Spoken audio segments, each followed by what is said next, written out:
if someone had told me in the summer of 2017 that me talking about the fact that I had kind of an interest in women was going to result in me getting divorced like 2 years later, like I wouldn't have believed you, you know. That's not the path that I thought this was going to take. I thought it was something, if I talk about it, then I'll feel better, you know. If I get this off my chest, I'll feel better. But it was kind of like the more that I explored, the more the floodgates opened. I grew up in North Atlanta, Gwinnett County, for those Atlantans, which is a suburb of Atlanta. Very traditional, kind of upper middle class. As a kid, I had everything that I wanted, you know. My parents were married. I have an older sister, an older brother, and a younger brother, and we got along pretty well. As a kid, I enjoyed playing baseball, super into the Braves, very much a tomboy. But at the same time, I enjoyed acting and modeling and doing pageants. I started doing all that when I was around 9 years old, and I liked the attention, you know, and it brought me and my mom closer together, because being that I was a tomboy, my mom and I were not seeing eye to eye on that kind of thing. And, you know, from an early age, I kind of realized how the world works, you know, and that going with the flow is the best way to do things. Fitting in is the way to get by. You know, as I got older, it was very much, I saw my friends paying attention to what boys were popular, what boys were cute, and I had a multitude of boyfriends, and dated all through high school and college, dated men, and eventually went on to meet my husband when I was in my early 20s, and it all felt so right.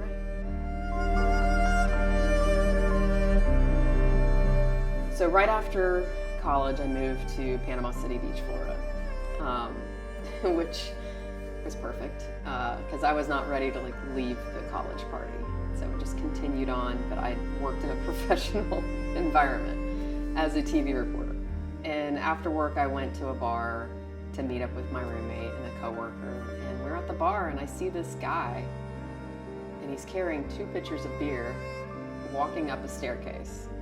And he trips, but he catches himself, doesn't spill any beer, and we kind of make eye contact, and I laughed at him. And he went and sat with his friends, and I started talking with my friends, and I was like, that guy's kind of cute, you know. And I was like, I think I'm gonna go talk to him. And so we started talking. He told me he was an airline pilot, and I was like, okay. And we had a great conversation that night. We hung out until 2 in the morning, something crazy like that. And then he actually called me the next day, which was unheard of. You know, most guys wait 3 days. He did not. At the time, he was 20 and I was 23. And we were basically just together from there on out. It wasn't the normal, let's play games, let's do this long drag out thing. We were dating right out the gate, and both very open about that we were into each other. And we just got along really beautifully. We had similar backgrounds. He was from California, and his parents are still married. My parents are still married. And we talked about values for the future and plans for kids, that sort of thing. And we were very much on the same level. And it was just easy. Easier than any other relationship I'd ever been in. And we had a lot of fun together. The intimacy at that time was good. We were drinking a lot, but we jived well. And within 1.5 years, we were engaged. Another 1.5 years later, we were married. The morning of my wedding, I remember waking up and being like, this doesn't even feel like a decision because it just feels so right. You know, here I am, I'm marrying my best friend. We get along great. Life is easy. And I was excited. It was a beautiful wedding. We had a great time. All of our friends were there. And we spent the next several years just focusing on our jobs, and we traveled a lot. Went to Europe a couple times. Being that he's an airline pilot, that was an easy thing to do, travel. And eventually it was, we were gonna have kids. And I wasn't quite sure about the kid thing, not gonna lie. But once I was pregnant with my first, I was like, this is it. Like, this is so cool. And we had our first daughter in 2012, and then we had a son in 2014, very close together. They're less than 2 years apart. The marriage that we had was perfect. It was so great on so many levels, and we had this perfect little nuclear family. We even had the dog and a cat, and I always felt a little unsettled though. I couldn't quite pinpoint it. For a while I was thinking maybe it's postpartum, and I looked into that. I was like, can you have postpartum like for years after your kids are born? But that's just it. It's like I wasn't depressed, I wasn't like laying in bed all day. There was just something in me that just didn't sit right, and it took me several years to pinpoint that was anxiety. Oftentimes I would feel pretty good when he was gone on a trip, but when he would come home, I'd feel that anxiety build up in me.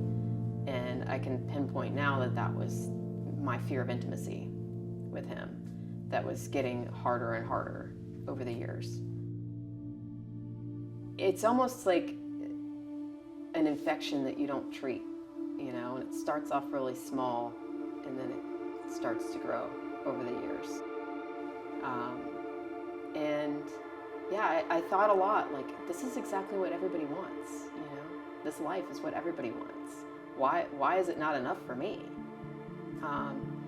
And that's where it comes in too, that, despite the fact that we had a beautiful home in the suburbs with a pool and all that stuff, it's, you need more in life that's more fulfilling emotionally than just those physical things. That unsettled feeling inside of me really started to stir up more so in the summer of 2017.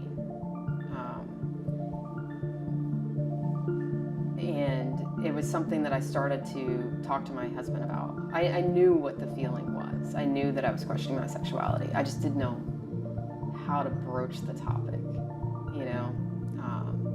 And I didn't know what the implications were going to be, which was terrifying and quick, but at the same time, revitalizing. I know a lot of people that go through this process and they take a long time to kind of uncover and explore all the different avenues and make a decision. And my decision came very quickly. And it was one of those things that was beneficial because I didn't have to sit in that space of being very uncomfortable and being married and knowing that it was going to end. But I've had to deal with it on the back end of processing, grieving, all those things that happen so quickly. So it's kind of like one of those things when people ask me, what's the best way to do this? It's like, there is no best way. Like, no matter what, you gotta trudge through the bullshit. It's either gonna get you on the front end or the back end, but it's there.